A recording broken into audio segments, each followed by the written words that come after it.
UP चुनावों से पहले किसानों का बड़ा ऐलान। दिल्ली की तरह का भी करेंगे घेराव। 5 सितंबर को मुजफ्फरनगर में महापंचायत की जाएगी। बतौर अध्यक्ष नवजोत सिंह सिद्धू की पहली बैठक। 4 वर्किंग प्रेसिडेंट्स और विंग पदाधिकारियों से हो रही है मुलाकात। पार्टी के ढांचे को मजबूत करने पर चर्चा। कृषि कानूनों के खिलाफ कांग्रेस का विरोध। ट्रैक्टर को लेकर संसद तक पहुंचे राहुल गांधी। पंजाब के सांसद भी रहे मौजूद। राहुल बोले, किसानों की आवाज दबा रही है सरकार। कांग्रेस के ट्रैक्टर मार्च पर दिल्ली पुलिस की कार्रवाई। सुरजेवाला समेत कई कांग्रेसी नेताओं को लिया हिरासत में। ट्रैक्टर मालिक के खिलाफ दर्ज हो सकता है केस। जींद से टिकरी बॉर्डर रवाना हुआ किसानों का काफिला। ट्रैक्टर ट्रॉली में किसानों ने शुरू की कांवड़ यात्रा। 3 कृषि कानूनों का किया जा रहा है विरोध। बेअदबी मामले को लेकर श्री अकाल तख्त साहिब में सिख जत्थेबंदियों की हुई बैठक। जत्थेदार बोले, आरोपियों को सजा दिलाने के लिए सभी होंगे एकजुट। लामबंदी के लिए प्रस्ताव भी किया पास।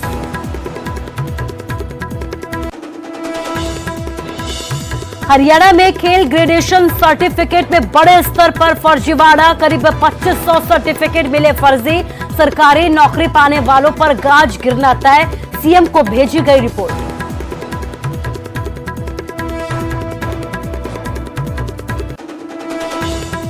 कारगिल विजय दिवस के आज 22 साल पूरे। नेशनल वॉर मेमोरियल पर शहीदों को दी गई श्रद्धांजलि। पीएम स्पीकर राहुल गांधी ने ट्वीट कर बलिदान को किया याद।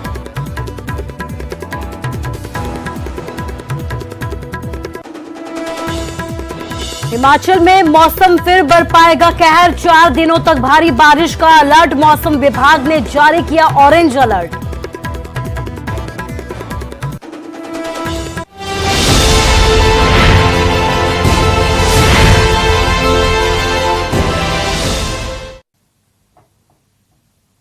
नमस्कार, स्वागत है आपका न्यूज 18 पंजाब हरियाणा हिमाचल में। मैं हूं आपके साथ कुसुम रावत। बुलेटिन का आगाज किसानों की खबर के साथ करेंगे। किसानों का अब यूपी प्लान सामने आया है। यूपी चुनावों से पहले किसानों ने अब बड़ा ऐलान किया है। दिल्ली की तरह लखनऊ को भी घेरा जाएगा। किसान नेता राकेश टिकैत का बड़ा बयान सामने आया है। मुजफ्फरनगर में 5 सितंबर को महापंचायत की जाएगी। तो किसानों ने अब यूपी प्लान तैयार किया है, जिसके तहत अब यूपी चुनावों से पहले किसानों ने बड़े ऐलान किए हैं। दिल्ली की तरह अब लखनऊ का भी घेराव किया जाएगा। मुजफ्फरनगर में 5 सितंबर को महापंचायत की जाएगी। तो 3 कृषि कानूनों को लेकर किसानों की तरफ से लगातार विरोध किया जा रहा है।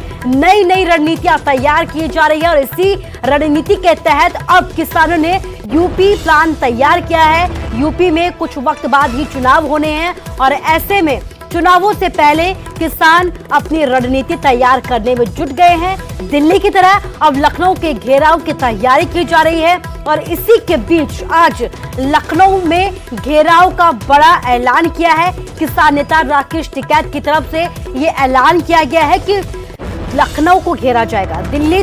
दिल्ली तक अभी तक किसान डटे हुए हैं, लेकिन अब लखनऊ का चुनाव किया गया है, जहां चुनाव से पहले ही किसान पहुंचेंगे और बड़ी संख्या में यहां पर 3 कृषि कानूनों के खिलाफ लामबंद होंगे। मुजफ्फरनगर में 5 सितंबर को महापंचायत का ऐलान भी किसान नेताओं की तरफ से किया गया है। किसान दिल्ली के चारों तरफ है, वहां से हटेगा नहीं। और यहाँ के भी हम बता देना चाहते हैं, यहाँ की सरकार को भी, कि सरकार सही उससे काम करें। नहीं काम होगा, वो आंदोलन बन रहा है हमारा पूर्ण रूप से। लखनऊ को भी दिल्ली बनाया जाएगा। लखनऊ के भी चारों तरफ के रास्ते जैसे दिल्ली में सील हैं, ऐसे ही सील होंगे। उसकी भी तैयारी हम पूर्ण रूप से यहाँ पे करेंगे। यहाँ तो किसान नेताओं का कहना है कि दिल्ली से हटेंगे नहीं, लेकिन अब लखनऊ में डटेंगे और इस पर सियासत भी जमकर हो रही है। कांग्रेस महासचिव रणदीप सुरजेवाला और यूथ कांग्रेस के राष्ट्रीय अध्यक्ष श्रीनिवासन को हिरासत में लेने से कार्यकर्ताओं में रोष बना हुआ है। कांग्रेस कार्यकर्ता थाने के बाहर ही अब धरने पर बैठ गए हैं और केंद्र सरकार के खिलाफ जमकर नारेबाजी यहां पर कांग्रेस के कार्यकर्ताओं द्वारा की जा रही है, जिसका जायजा लिया हमारे संवाददाता ने। नरेंद्र मोदी होश में आओ, किसान एकता जिंदाबाद, किसान एकता जिंदाबाद, मजदूर एकता जिंदाबाद, मजदूर एकता जिंदाबाद, कांग्रेस नरेंद्र मोदी, किसान विरोधी नरेंद्र मोदी, मजदूर विरोधी नरेंद्र मोदी, मजदूर विरोधी नरेंद्र मोदी, काला कानून वापस लो, वापस लो, वापस लो, काला कानून वापस। तो 3 कृषि कानूनों के खिलाफ विरोध में आज कांग्रेस ने सड़क से लेकर संसद तक प्रदर्शन किया। इस दौरान कांग्रेस नेता राहुल गांधी किसान आंदोलन के समर्थन में ट्रैक्टर चलाकर संसद भवन तक पहुंचे। राहुल गांधी के साथ ट्रैक्टर पर रणदीप सुरजेवाला, बीवी श्रीनिवास और दीपेंद्र हुड्डा समेत कई कांग्रेसी नेता नजर आए। प्रदर्शन के दौरान सुरजेवाला और श्रीनिवास को पुलिस ने हिरासत में भी ले लिया।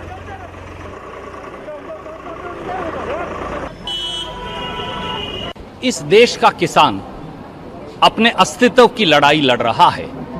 अन्नदाता धरती पुत्र इस समय अगली फसल और अगली नस्ल की लड़ाई लड़ रहा है। 62 करोड़ किसान आंदोलनरत है। 8 महीने हो गए, 1000 के करीब किसान कुर्बानी दे चुके। ये मोदी जी की अहंकारी सरकार पसीजती क्यों नहीं? राहुल गांधी जी ने किसान की आवाज को संसद से सड़क तक बुलंद करने के लिए आज किसान के ट्रैक्टर को संसद के पटल तक ले जाकर अहंकारी सरकार को झकझोरने का प्रयास किया है। हम ये कहना चाहते हैं कि हे सोई हुई सरकार, हे उद्योगपतियों को बिकी सरकार, हे खेती को 3 उद्योगपतियों को बेच देने वाली सरकार, जागो, क्योंकि देश का अन्नदाता किसान और खेत मजदूर जाग गया है, वो ये सहेगा नहीं। 3 कृषि कानूनों के खिलाफ किसानों का आंदोलन लगातार जारी है और आज जंतर मंतर पर महिला किसानों की संसद चल रही है, जिसमें किसानों के मुद्दों को उठाया जा रहा है और जमकर वाद विवाद यहां पर हो रहा है।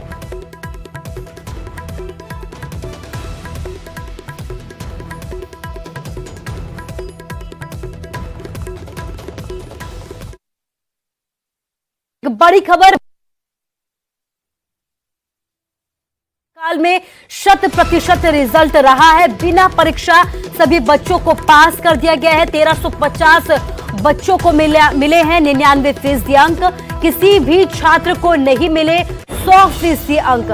तो बड़ी खबर आपको हरियाणा से बता रहे हैं, जहां पर रिजल्ट को जारी कर दिया है। 12वीं के बोर्ड के रिजल्ट को जारी किया गया है। कोरोना काल में 100% बच्चों का रिजल्ट रखा गया है। बिना परीक्षा सभी बच्चों को पास किया गया है। इसके साथ ही 1350 बच्चे ऐसे हैं जिनको 99% अंक दिए गए हैं। किसी भी छात्र को 100% अंक नहीं दिए गए हैं। तो बड़ी खबर हरियाणा के लिहाज से बच्चों को लेकर है। 12वीं बोर्ड की परीक्षाओं का रिजल्ट हरियाणा की तरफ से जारी कर दिया गया है। कोरोना काल में बच्चों का 100% रिजल्ट रहा है। हमारे संवाददाता जगबीर हमारे साथ जुड़ गए हैं। जगबीर, क्या कुछ अपडेट?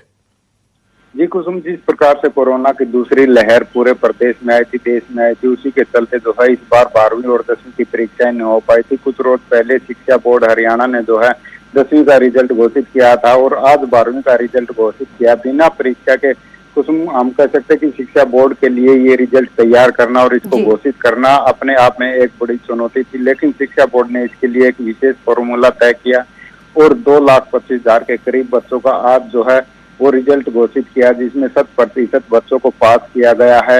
इस दौरान जो है किसी भी बच्चे को फर्स्ट या सेकंड नहीं निकाला गया है, लेकिन जितने भी बच्चे थे उनको एक एवरेज बेस के आधार पर अंक देकर उनका रिजल्ट जारी किया गया है। इसमें करीब 2.25 लाख बच्चे थे जिनका रिजल्ट जारी किया गया है। और अगर बात करें पिछले सालों की, तो पिछले सालों की बजाय इस साल 100% रिजल्ट रहने के कारण सबसे अच्छा रिजल्ट ये रहा है। और कुछ बता दें कि जी शिक्षा बोर्ड जिस प्रकार से परीक्षा नहीं हुई थी, तो इसमें जो है 30% अंक जो शिक्षा बोर्ड ने फॉर्मूला तय किया गया उसमें 30% अंक बच्चों के 10वीं के लिए गए हैं, 10% अंक जो है वो 11वीं के लिए गए हैं और 60% अंक जो 12वीं की तो ये प्रैक्टिकल परीक्षाएं थी उसके आधार पर जोड़कर ये रिजल्ट घोषित किया गया है। इसके साथ ही कुसुम जो बच्चे अगर ये कहें कि उनके ज्यादा नंबर आने थे या उन्होंने ज्यादा पढ़ाई की थी, इस बार ऐसे बच्चों के लिए भी शिक्षा बोर्ड ने एक ऑप्शन दिया है कि हरियाणा विद्यालय शिक्षा बोर्ड के आगामी समय में जब भी परीक्षाएं हों तो ऐसे असंतुष्ट जो बच्चे हैं वो आगे चलकर परीक्षा दे सकते हैं और अपने नंबरों को बढ़ा सकते हैं। जी कुसुम जी जगबीर, इस तमाम जानकारी के लिए आपका शुक्रिया। तो बड़ी खबर आपको दिखा रहे हैं हरियाणा से। ये खबर है 12वीं के बोर्ड का रिजल्ट जारी कर दिया गया है। कोरोना काल में बच्चों का जो रिजल्ट है वो 100% रखा गया है। बिना परीक्षा सभी बच्चों को पास किया गया है। 1350 बच्चे ऐसे हैं जिन्हें 99% अंक दिए गए हैं। इसके साथ ही किसी भी छात्र को 100% अंक नहीं दिए गए हैं।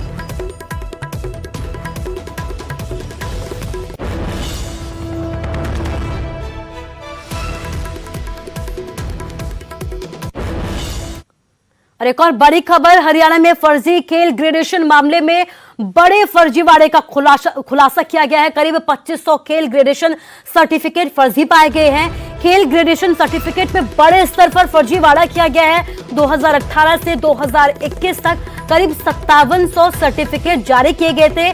फर्जी सर्टिफिकेट के आधार पर मिली है सरकारी नौकरियां। इसका खुलासा हुआ है। सरकारी नौकरी पाने वालों पर अब गाज गिरना तय माना जा रहा है। खेल मंत्री ने सीएम मनोहर लाल को इस पूरे संबंध में एक रिपोर्ट भेज दी है। रिपोर्ट के आधार पर ही सीएम फैसला लेंगे, ये कहना है खेल मंत्री का। उच्च स्तर की जांच के सीएम को रिपोर्ट भेज दी गई है और इसको लेकर अब जांच शुरू कर दी गई है। तो हरियाणा से खबर आपको बता रहे हैं, हरियाणा में फर्जी खेल ग्रेडेशन मामले में फर्जीवाड़े का खुलासा किया गया है। करीब 2500 खेल ग्रेडेशन जो है वो फर्जी पाए गए हैं और इसके लेकर अब जांच की बात कही जा रही है बड़े स्तर पर। 2018 से लेकर 2021 तक करीब 5700 सर्टिफिकेट जारी किए गए थे, जिसमें करीब 2500 खेल ग्रेडेशन सर्टिफिकेट फर्जी पाए गए और ऐसे में ये तय माना जा रहा है कि जिन्हें सरकारी नौकरी दी गई है इस बीच उन पर गाज गिर सकती है।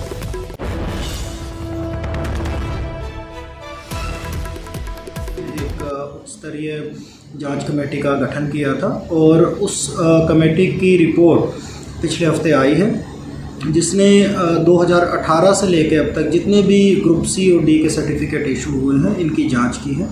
इस जांच में प्रारंभिक जांच थी उसमें ये सामने आया है कि कुछ एक खेल एसोसिएशन ने काफ़ी ज़्यादा कुछ एक डिस्ट्रिक्ट्स में काफ़ी ज़्यादा सर्टिफिकेट्स इशू कर रखे हैं, जो कि एक तरीके से पॉसिबल लगता नहीं है क्योंकि एक साल में इतनी टूर्नामेंट्स वहाँ पर होती नहीं हैं। इन सभी सर्टिफिकेट्स को जो बिल्कुल संदेह के घेरे में है, इनकी सूची बनाकर हमने माननीय खेल मंत्री महोदय, माननीय मुख्यमंत्री महोदय को सबमिट कर दी है और उनसे रिक्वेस्ट की है कि इस पूरे मामले की उच्च स्तरीय जांच करवाएं।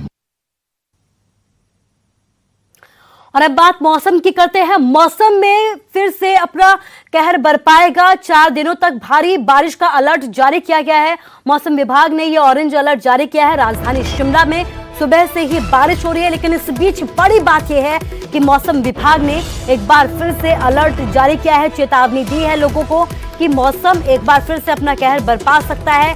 4 दिनों तक भारी बारिश की चेतावनी जारी की गई है। आपको बता दें कि इससे पहले भी मौसम विभाग की तरफ से कई बार चेतावनी जारी की गई थी और इस बीच अब एक बार फिर से मौसम विभाग ने 4 दिनों तक भारी बारिश का अलर्ट जारी किया है। इसके साथ ही शिमला में सुबह से ही रुक रुक कर बारिश का दौर लगातार जारी है। धुंध छाई हुई है। इस बीच पर्यटक बड़ी संख्या में हिमाचल पहुंच रहे हैं, लेकिन मौसम विभाग की तरफ से, स्थानीय प्रशासन की तरफ से लगातार पर्यटकों से अपील की जा रही है कि ज्यादा ऊंचाई वाली जगहों से फिलहाल सावधानी बरतें, क्योंकि कई जगहों पर लैंडस्लाइड की खबरें भी लगातार सामने आ रही है।